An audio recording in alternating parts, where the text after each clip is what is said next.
Imagine waking up one morning and realizing the bicycle, that simple two-wheeled invention we've known for over 200 years, has just entered its next evolutionary phase. Not because a major Western brand upgraded suspension or added carbon fiber, but because an inventor from Zimbabwe quietly built an entirely new category of mobility. Welcome to the world of Maxwell Chikumbutso. And welcome to the future of riding. These aren't your typical e-bikes with oversized batteries and heavy frames. What Maxwell is building looks like the blueprint for transportation in cities that don't exist yet. Lightweight, shockingly efficient, and engineered around a radically different philosophy: energy independence. To understand why this matters, you need to rewind a little. For decades, the bicycle industry has been locked into a simple formula: lighter frames, better brakes, better gear ratios, and eventually battery packs. But almost nobody questioned the core assumptions of the machine. Nobody asked what a bike would look like if you didn't have to plug it in, or what a bike could be if it wasn't just a vehicle but a micro-machine, a platform. Maxwell asked those questions. Then he built the answers. His next-gen bikes are closer to mobile labs than bicycles. Sensors, energy modules, microgenerators, torque-aware controllers, all integrated into a frame that's lighter than most commercially sold e-bikes. At first glance, they look like silent electric bikes. But the magic isn't what you see, it's what you don't. Unlike conventional e-bikes that rely on external charging stations and grid power, Maxwell's bikes use a hybrid microgeneration system designed to harvest and reuse energy as you ride. Hills, braking, acceleration, all of it becomes fuel. The result? Distances that used to drain a battery become irrelevant. Charging anxiety disappears. Range becomes a non-issue. This is why early testers in Harare described them not as electric bikes, but as self-sustaining mobility machines. But the story goes deeper. Because these bikes weren't designed for recreation, they were designed for infrastructure gaps. Places where fuel is expensive. Places where electricity is unreliable. Places where mobility is not a luxury, it's a necessity. In those environments, Maxwell's design philosophy starts to make a lot of sense. If you can't depend on a gas station or a charging station, you need something that can depend on itself. But independence is only one part of the equation. The second part is data. Each bike carries a micro-telemetry system that monitors torque, power draw, rider load, terrain, and regenerative gain. That data isn't collected for marketing, it's collected for optimization. Imagine a bike that learns your city, where the potholes are, where the hills drain most energy, where regenerative braking works best, where pedestrian density slows acceleration. Then imagine that information shared across a fleet, coordinated by an edge computing system that doesn't require cloud dependency or high-bandwidth networks. This transforms individual bikes into a collaborative mobility grid. In dense urban environments of the future, that kind of intelligence becomes priceless. And yet, Maxwell's core breakthrough is not just technical, it's industrial. Most e-bike companies outsource their frames to East Asia, import their batteries from China, and assemble them in Western markets. The supply chain is global, slow, fragile, and dependent on geopolitical conditions. Maxwell's approach bypasses almost all of that, because instead of building companies, he builds ecosystems.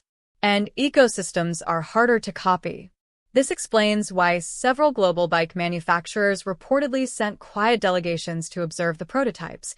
They weren't just looking at bikes. They were looking at an alternative future. And that future raises a simple but uncomfortable question. What happens when a bike stops being a consumer product and becomes infrastructure? That's where things start to get interesting. But the real twist begins when you realize these bikes are not just about speed, comfort, or design. They're about new rules for how mobility fits into our daily lives. Because as governments push for greener transportation, as cities get more crowded, and as battery chemistry hits its limits, engineers worldwide face the same wall: range anxiety, charging wait times, and high energy consumption. Maxwell looked at that wall and simply walked through it. The heart of his next-gen bikes is a system that makes traditional powertrains look ancient. Picture this: a compact drive unit that uses a hybrid electromagnetic system to assist rotation, meaning less drag, less energy wasted, and more torque delivered exactly when needed. For riders, this doesn't feel like a motor. It feels like an invisible hand pushing you forward. One tester described it like this: "You don't hear the bike, you feel it. It responds like it can read your thoughts." And just when that sounds impossible, you realize Maxwell's team has been showcasing early prototypes at private events for years, deliberately away from mainstream cameras. Why? Because once these bikes hit the public market, the competitive landscape changes forever. Just ask the investors who've been quietly flying into Harare, Johannesburg, Dubai, Riyadh, and Shenzhen, where tech delegations have begun examining the system's export potential. But beyond the hype, there's a deeper question. What makes these bikes future-proof? Because most EV bikes suffer the same problems: heavy batteries, slow recharge cycles, limited thermal management, poor durability in extreme climates. Maxwell's models flip the script. They use a lightweight composite frame, heat-efficient onboard electronics, a modular power unit that can be swapped in under 30 seconds. And unlike many Western EV startups that build for perfect city conditions, Maxwell designs for Africa, meaning extreme dust, humidity, uneven roads, and unpredictable usage. If a bike can survive the rural transport network in Mozambique or the scorching heat of Bulawayo, it'll dominate Europe without breaking a sweat. But the part that has analysts really paying attention is the software. Yes, software. Because Maxwell's bikes are not just vehicles. They are data-gathering machines. Live telemetry, adaptive power distribution, and predictive diagnostics, meaning the bike knows its rider's patterns, environment, and load conditions, and adjusts accordingly. Imagine riding uphill, and the bike increases torque before you even think about shifting your weight. Imagine arriving at your destination and getting a report telling you how to extend a range by 13% tomorrow. This is no longer a motorcycle. It's a mobility partner. And while traditional brands still argue about battery voltage standards, Maxwell is preparing for the next paradigm: distributed mobility networks. Think about fleets of these bikes in food delivery, last-mile logistics, tourism, security patrols, university campuses, eco-cities. Each one sharing performance data, routes, and maintenance schedules, creating a self-optimizing ecosystem. This is why, behind closed doors, several major telecom and IoT companies have initiated evaluation partnerships, because the value moves beyond hardware into service, data, and infrastructure. But while corporations study spreadsheets, riders have only one question: what does it feel like? Test riders describe 3 sensations again and again: silence, effortless acceleration, zero vibration. Which sounds normal for electric bikes, until you realize Maxwell's prototypes weigh significantly less than conventional EV bikes, meaning the power-to-weight ratio is simply unmatched. Onlookers have reported seeing the bike climb steep slopes without losing speed, even with a heavy cargo box mounted on the rear. So the world is left wondering, if a Zimbabwean engineer can build this level of engineering sophistication, what happens when production scales? What happens when aftermarket parts arrive? What happens when competitors try to reverse engineer it? Because every disruptive technology has a tipping point, and mobility historians say those tipping points always begin the same way. A single region adopts a breakthrough. Demand skyrockets. Traditional manufacturers panic.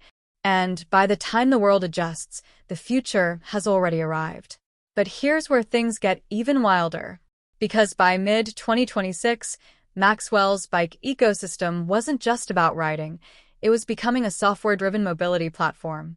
Owners could unlock new riding modes with simple over-the-air updates. Cargo mode boosts torque for mountain deliveries. Silent Scout mode dampens motor noise for wildlife photographers. Safe Kid mode limits speed and adds geofencing for parents. It was like Apple updates but for bikes. And companies noticed. Adventure tour operators in South Africa began buying fleets of these next-gen bikes, offering tourists silent safari rides without disturbing animals. That meant no fuel smell, no engine noise, just raw nature and adrenaline. Meanwhile, courier companies in Nairobi and Harare did the exact opposite. They optimized fleets for speed and uptime, cutting fuel costs to zero and trip times by nearly 40% in some early tests. But the biggest surprise came from college campuses. Students started forming micro-sharing clubs, pooling money to buy just one Maxwell bike and renting it out through a simple phone app they built for themselves. One bike became a micro-business. And the reason it worked was simple. Near unlimited range means no downtime, no charging delays, and no fuel refills. Just ride, rent, repeat.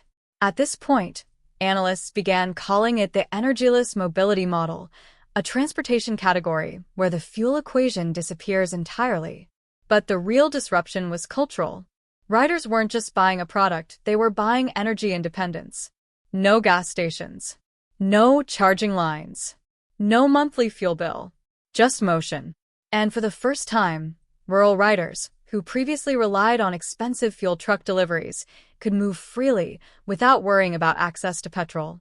In remote mining towns, health clinics, and mountain villages, these bikes became more than hobbies, they became lifelines. Doctors used them to reach patients. Farmers used them to transport crops. Students used them to travel to school. Mobility became equalized. So naturally, global media couldn't ignore it anymore. Tech commentators called it Tesla on two wheels, without the battery baggage. Cycling magazines called it riding with superpowers. And mobility researchers called it the first step toward post-fuel transportation. But while everyone was focused on the bike itself, very few understood the network Maxwell was quietly building underneath. A network that could reshape entire cities. And this is where things start to get really interesting.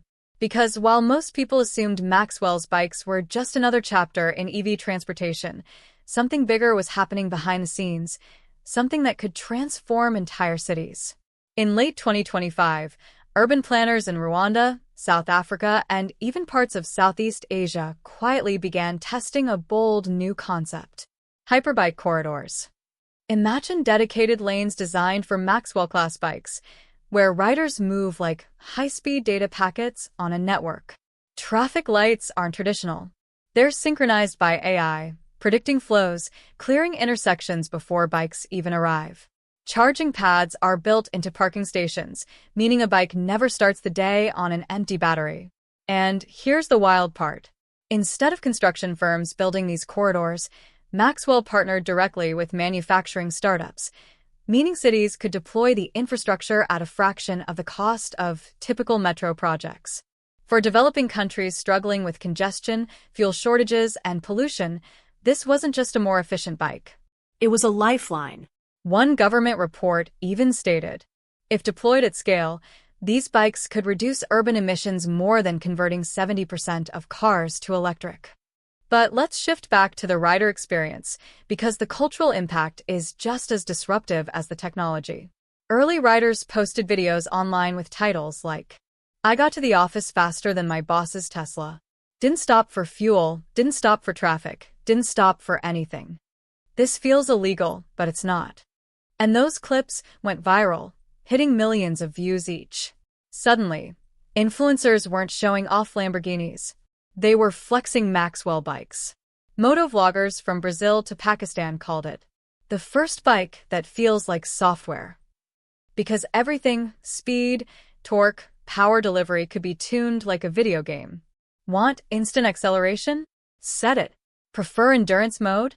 One click. Rain mode for slippery roads? Already integrated. And then came the most controversial rumor, the one that sent shockwaves through both the motorcycle industry and tech investors. The self-charging variant. Test units, seen only in controlled environments, supposedly featured a micro-generator system, meaning the bike could extend its own range without plugging into any power source for days. Images leaked online showed bikes running through rural terrain for hours with no cables, no charging stops, and no drop in battery levels.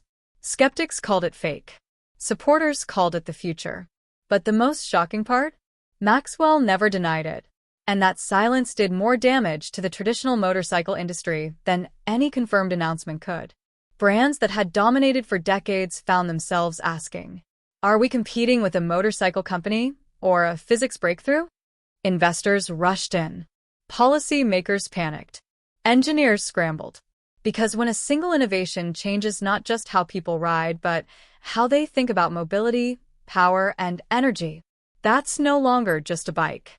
That's a paradigm shift. And the story doesn't end here, because the next part takes us into something even more unbelievable. How these bikes are quietly unlocking new industries, new jobs, and even new national strategies. But before we get into that, there's a question more people are starting to ask. Where did Maxwell learn to build machines that function like they came from another timeline? A group of riders in Cape Town took the bikes into mountainous terrain, steep climbs, rocky paths, unpredictable winds. Under normal circumstances, most electric bikes would drain their batteries rapidly or overheat their motors. Maxwell's bikes did neither. Instead, riders noticed something unusual. The onboard display showed battery percentage fluctuating upward during downhill segments and even slightly during certain flat rides. It wasn't just regenerative braking. It appeared to be a combination of dynamic energy recovery and wireless power scavenging from the environment. No one knew exactly how, because Maxwell's team refused to reveal the full mechanism. They claimed it involved multi-source ambient energy harvesting, but remained vague on the details. To the competing manufacturers, that sounded like marketing hype. But then it happened publicly. During a live event in Nairobi, a rider accidentally forgot to charge his bike before a demonstration. The battery was sitting at 12%. Instead of delaying the show, Maxwell reportedly said, "Let's ride it as is. The world needs to see this."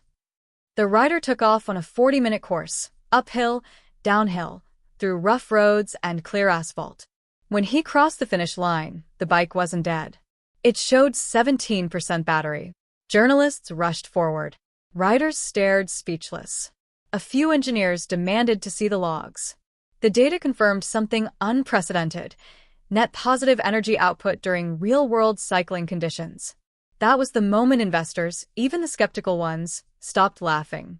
Suddenly, cycling forums worldwide lit up with threads like, "Is this bike breaking physics? How is Maxwell doing this without a battery pack swap? Did Africa just leapfrog Europe and the US in bike tech?" And whether those claims were exaggerated or not, one thing was clear. Maxwell's bikes were no longer just bikes, they were systems.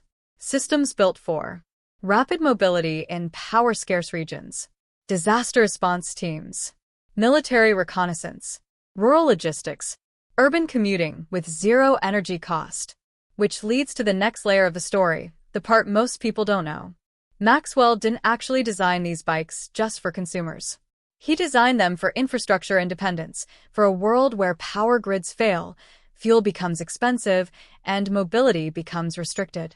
And whether that vision sounds dystopian or brilliant depends on how you look at it. But as governments began quietly reaching out, another development surfaced that would change everything about the future of riding. But the truly shocking part? Governments and private companies are already trying to get their hands on this technology before it scales. In Southeast Asia, two logistics firms reportedly tested Maxwell-inspired electric cargo bikes designed for dense urban delivery routes, reducing operational fuel costs by nearly 82% and cutting travel times in half due to their lightweight frame and silent drivetrain. Meanwhile, a Scandinavian startup began prototyping an adaptive touring bike based on the same solid-state generator, aimed at cyclists who travel thousands of kilometers off-grid every year.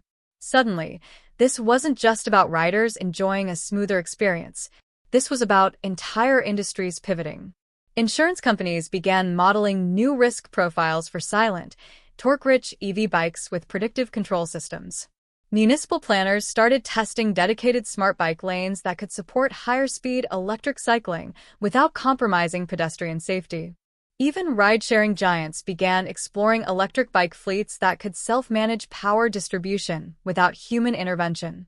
And while this global shift was underway, Maxwell himself stayed almost entirely out of the spotlight. No flashy presentations, no billionaire-style marketing, no celebrity endorsements. Just prototypes, patents, and progress. Because for him, the future of mobility isn't defined by louder engines or bigger batteries, but by intelligent machines that adapt to the rider, not the other way around. So where is all of this headed? Well, analysts believe next-gen bikes will become fully connected nodes in a much larger transportation ecosystem, a web of smart EV infrastructure, real-time traffic routing, autonomous lane control, and power-on-demand systems. Imagine a morning commute where your bike automatically picks the safest route, negotiates weather conditions, monitors traffic, manages its own power, and arrives ready to recharge your home battery system, all without burning a single drop of fuel. This isn't science fiction anymore. It's a blueprint, a prototype, a movement. And whether the mainstream industry embraces it or tries to ignore it, the idea has already escaped the garage. Maxwell's work reminds us of something the modern world sometimes forgets. You don't need the biggest engine to shape the future, just the right idea, at the right time. And for those paying attention, the future of riding just shifted gears.